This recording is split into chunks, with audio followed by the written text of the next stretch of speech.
Alertan dun rápido crecemento do mercado negro de medicamentos ilegais e advirten dos riscos.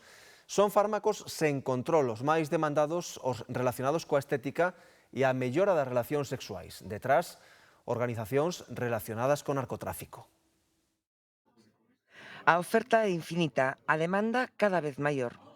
Os que son hipoglucemiantes que están relacionados cos descensos de peso rápido, por exemplo, con famosos Ozempic, un pouco o HIIT. Tamén hai algo de psicótropos para disfunción eréctil. Si de alguma maneira fai anos o mellor se distribuían a través de empresas, de herbolarios, de gimnasios, hoxe en día o que estamos vendo é que casi todo é por venta online. Solucións rápidas para adelgazar ou potenciadores sexuais a golpe de clic que, aínda no caso de que funcionen, poden saír demasiado caros.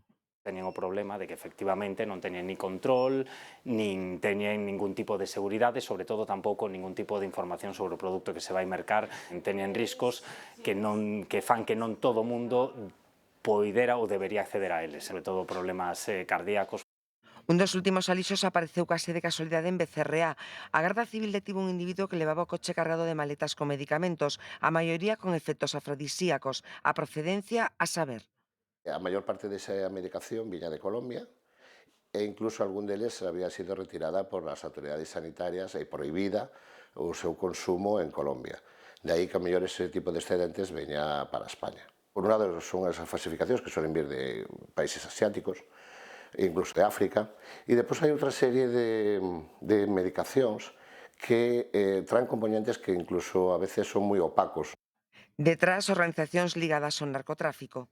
Se están empezando a utilizar moitos canales, os mesmos canales de introducción de drogas, ven traer un produto farmacológico de alá dos países do oeste e ao mesmo tempo de aquí se trasvase cocaína hacia lá. O mercado negro dos medicamentos medra a ritmo de vertixe porque os beneficios son moi altos e as penas moito máis baixas que as da droga. Calcúlase que pode mover uns 300.000 millóns de euros ao ano. Na Operación Pangea se clausuraron hasta 139.000 webs.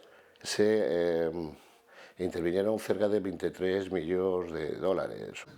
Un enorme xin de fármacos cuns produtos falsificados, outros caducados e todos eles sen o máis mínimo control, o que ven sendo unha bomba.